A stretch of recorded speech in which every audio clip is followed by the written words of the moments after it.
Hi everyone, അസ്സാം വലൈക്കും. ഇന്ന് 5 മിനിറ്റ് കൊണ്ട് തയ്യാറാക്കിയെടുക്കാവുന്ന നല്ല ടേസ്റ്റി ആയിട്ടുള്ളൊരു തക്കാളി കറിയുടെ റെസിപ്പിയാണ് നിങ്ങളായിട്ട് ഷെയർ ചെയ്യുന്നത്.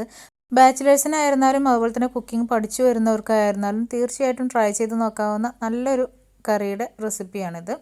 അപ്പോൾ അതിനായിട്ട് ഞാനിപ്പോൾ ഇവിടെ ഒരു മൺചട്ടിയാണ് എടുത്തിട്ടുള്ളത്. അതിലേക്ക് അല്പം വെളിച്ചെണ്ണ ഒഴിച്ചു കൊടുത്തിട്ടുണ്ട്. ജസ്റ്റ് ആ ഒരു ഫ്ലേവർ ഇതിലേക്ക് കിട്ടാൻ വേണ്ടിയിട്ടാണ്. ഇനി നിർബന്ധമല്ല വെളിച്ചെണ്ണ ഒഴിച്ചു കൊടുക്കണം എന്നുള്ളത്.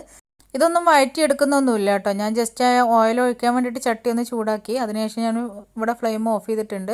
ഇനി ഇതിലേക്ക് 2 ടൊമാറ്റോ നല്ലതായിട്ട് പഴുത്തത് അരിഞ്ഞതും, പിന്നെ 2 പച്ചമുളക്, ഒരു 3/4 ടീസ്പൂൺ മുളക് പൊടി, ഒരു 1/4 ടീസ്പൂണോളം മഞ്ഞൾപ്പൊടി, ആവശ്യത്തിന് ഉപ്പും കൂടെ ചേർത്തിട്ട് നന്നായിട്ടൊന്ന് മിക്സ് ചെയ്ത് കൊടുക്കുന്നുണ്ട്. ഇനി ഇതിലേക്ക് നമുക്ക് ഈ ഒരു തക്കാളി വെന്ത് കിട്ടാൻ വേണ്ടിയിട്ടുള്ള അത്രയും വെള്ളം ഒഴിച്ചു കൊടുക്കാം.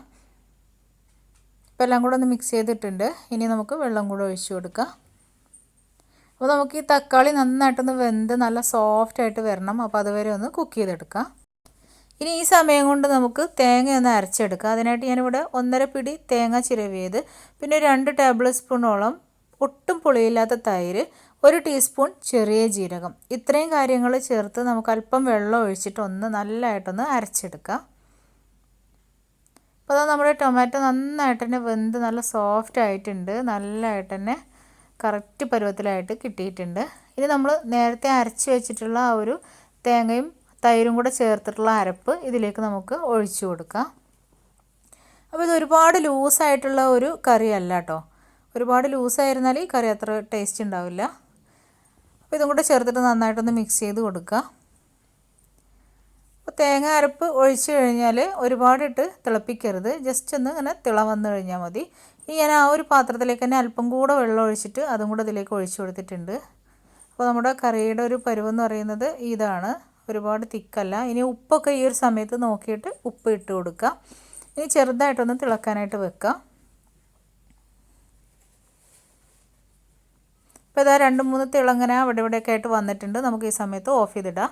ഇനി നമുക്കിതിലേക്കൊന്ന് കടുക് പൊട്ടിച്ചൊഴിക്കുക. അതിനായിട്ട് അല്പം വെളിച്ചെണ്ണ ഒഴിച്ചിട്ട് കടുക്, ഉലുവ, കറിവേപ്പില, വറ്റൽമുളക്, ഇത്രയും കാര്യങ്ങൾ ഇട്ടിട്ട് നമുക്കിതൊന്ന് മൂപ്പിച്ച് ഒന്ന് പൊട്ടിച്ചെടുക്കാം. എന്നിട്ട് അത് ഈ കറിയിലേക്ക് ഒഴിച്ചു കൊടുക്കാം. അപ്പോൾ സിമ്പിളായിട്ടുള്ള നല്ല ടേസ്റ്റി ആയിട്ടുള്ളൊരു കറിയാണ്. തീർച്ചയായിട്ടും ഒന്ന് ട്രൈ ചെയ്ത് നോക്കണം. കുക്കിംഗ് പഠിച്ചു വരുന്നവർക്കും അതുപോലെ തന്നെ ബാച്ചിലേഴ്സ് ആയിട്ടുള്ള പ്രവാസികൾക്കൊക്കെ തീർച്ചയായിട്ടും ഒന്ന് ട്രൈ ചെയ്ത് നോക്കാവുന്ന നല്ല സിമ്പിളായിട്ടുള്ള ടേസ്റ്റി ആയിട്ടുള്ളൊരു കറിയാണ്. ചോറിലേക്ക് നല്ല ടേസ്റ്റാണിത്. അപ്പോൾ ഒരുപാട് ലൂസാക്കരുത്, തിക്കായിട്ടുള്ളൊരു കറി ആയിരിക്കും ഇത്. അപ്പോൾ ഇതിൻ്റെ ഒരു കൺസിസ്റ്റൻസി ഞാനിതിങ്ങനെ കാണിച്ചു തരാം. ഒരുപാട് വെള്ളം ഒഴിച്ച് കഴിഞ്ഞാൽ ഇത് അത്ര അങ്ങ് ടേസ്റ്റ് ഉണ്ടാവില്ല കേട്ടോ. അപ്പോൾ ഈ ഒരു പരുവത്തിലാണിത് വേണ്ടത്. അപ്പോൾ തീർച്ചയായിട്ടും ഒന്ന് ട്രൈ ചെയ്ത് നോക്കി ഫീഡ്ബാക്ക് അറിയിക്കാൻ മറക്കരുത്. വീണ്ടും നെക്സ്റ്റ് വീഡിയോയിൽ കാണാം ഇൻഷാ അല്ലാഹ്. Thank you.